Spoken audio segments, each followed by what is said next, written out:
Hello, hola, buenos dias. Bienvenue sur ma chaîne YouTube. J'espère que vous allez bien. Bonjour à tous. Et pour toutes les personnes que je voulais remercier ce matin, c'est ceux qui se sont abonnés sur ma chaîne. Merci pour votre engouement. Merci d'avoir été abonné.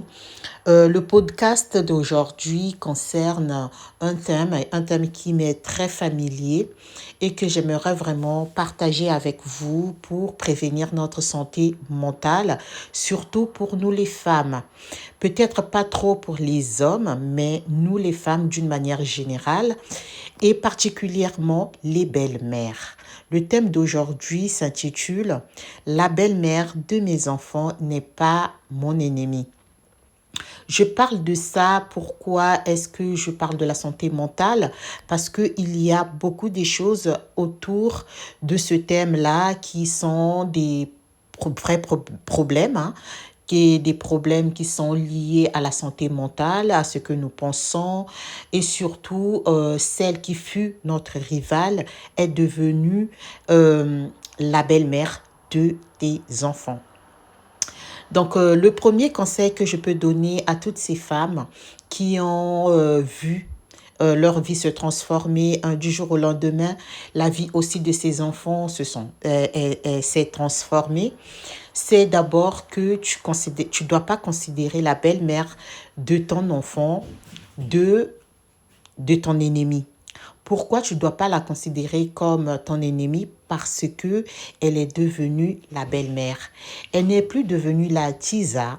Elle n'est pas encore celle qui est en train de boycotter ton mariage, celle qui est venue capoter ton mariage, ton bonheur, mais elle est devenue l'élu de ton ex, c'est-à-dire que ton mari ou ton ex-mari ou bien ton ex-copain, ton ex-conjoint a préféré celle-là ou bien vraiment pour des raisons qu'on peut ignorer. Et il a choisi cette femme. Et toi, tu peux pas le concevoir pour un premier temps. On appelle ça le déni. C'est tout à fait normal. Mais une fois que toi, tu as libéré cette personne, la maison ou quoi que ce soit, vous vous êtes séparés, tu dois accepter que cette femme n'est plus devenue ta tisa, n'est plus devenue la briseuse de foyer. Elle est devenue la belle-mère de tes enfants. C'est toute la clé, c'est tout le problème et c'est ça qui va mettre en jeu ta santé physique, mentale pour toi, pour tes enfants aussi. Et surtout, on pense aux enfants. Aujourd'hui, on a beau avoir des sentiments, on a beau être dans la colère, quand il y a des enfants dans une situation pareille, on pense aux êtres humains qui sont ces enfants, ces êtres humains qui sont innocents, qui ne connaissent pas ce qui se passe, les décisions que les adultes prennent. Donc, mon conseil à toutes ces femmes-là, que ton ennemi n'est plus la belle-mère de tes enfants. Ton ennemi est devenu toi-même. C'est à toi de t'efforcer, de pouvoir te dire que aujourd'hui, je suis devenue la belle-mère je serai la belle-mère des autres, mais cette femme est devenue la belle-mère de mes enfants. Et comme on ne peut pas confier ses enfants à son ennemi, donc tu vas plus la considérer comme ton ennemi. Et le deuxième conseil, c'est le dialogue. Alors, le dialogue, c'est vraiment primordial. Je n'ai pas mis ça en première position parce que il faut d'abord accepter la situation. Après, tu commences à dialoguer. Une fois que tu t'es libéré dans ta tête que cette femme n'est plus mon ennemi, tu dois maintenant parler avec cette dernière. Cette dernière, tu dois lui poser des questions.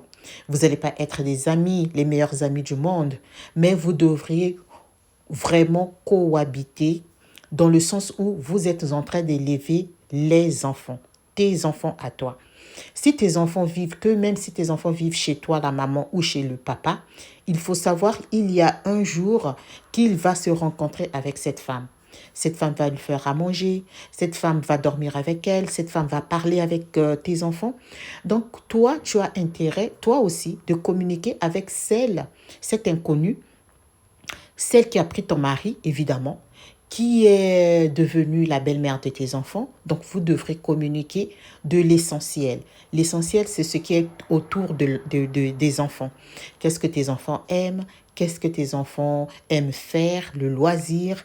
Qu'est-ce que tes enfants mangent? Qu'est-ce que tes enfants pensent? Comment tes enfants parlent? Tu dois apporter de l'éclaircissement à cette femme.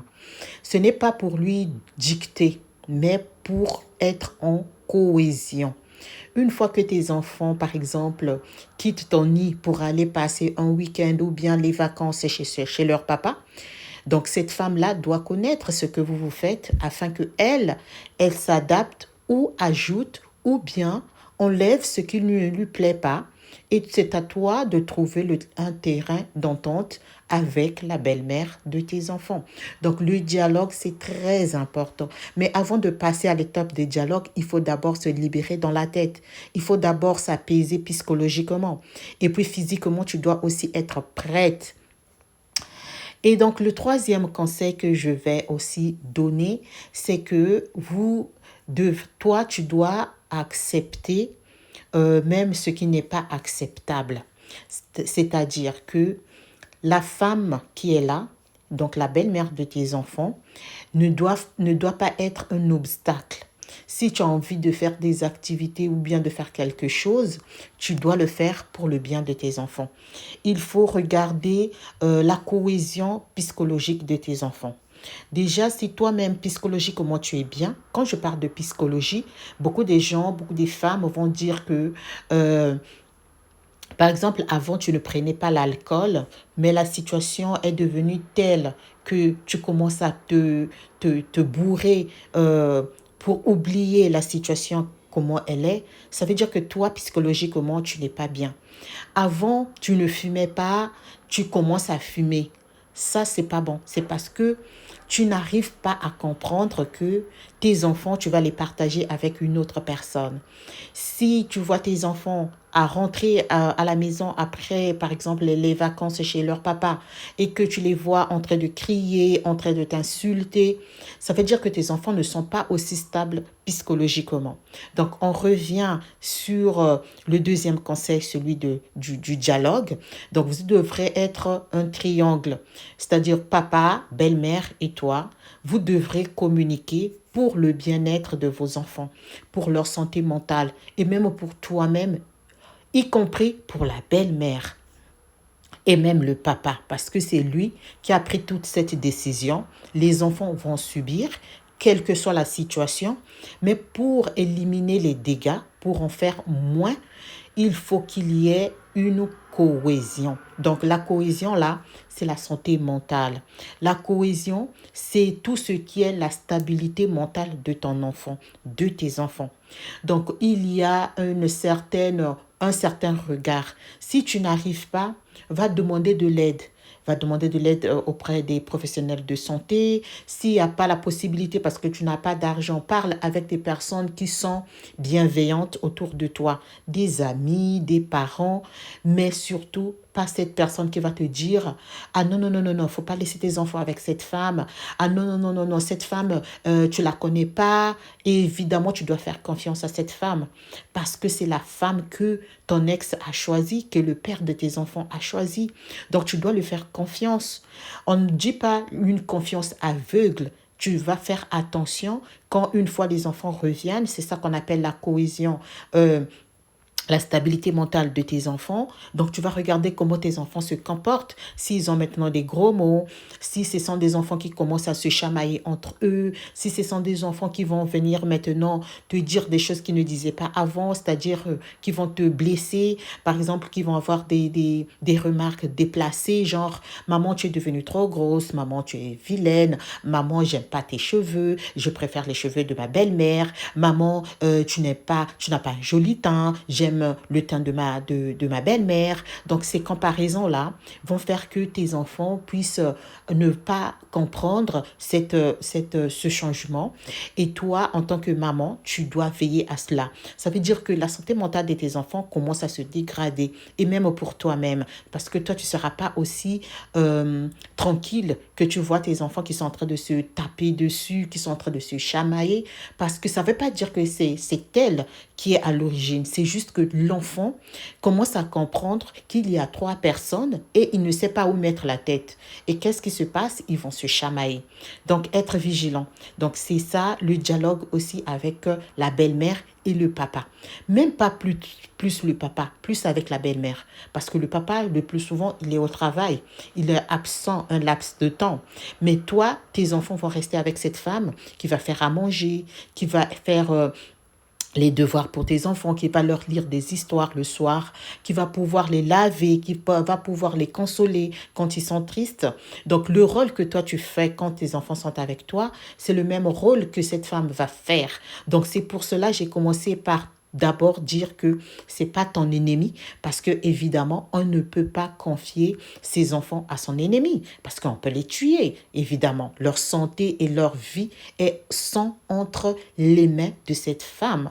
Donc c'est une personne à part entière avec qui tu dois dialoguer. Hier elle fut ton ennemi, la tisa, la briseuse de foyer. Aujourd'hui elle est devenue la belle-mère de tes enfants. C'est-à-dire une personne avec qui on doit communiquer constamment, on doit saluer poliment, on doit se comporter bien parce que tes êtres humains, tes enfants sont entre leur vie et leur santé sont entre les mains de cette femme. Si vous n'êtes pas encore abonné, abonnez-vous. Merci de m'avoir écouté. Prenez soin de vous, les amis. Et puis, bon, voilà, on va essayer de faire des podcasts comme ça pour prévenir la santé parce que la santé n'a pas de prix. Et donc, comme il n'y a pas de prix, il faut vraiment prendre soin. Je vous fais des gros bisous. Hasta luego. Muchísimas gracias. Ciao.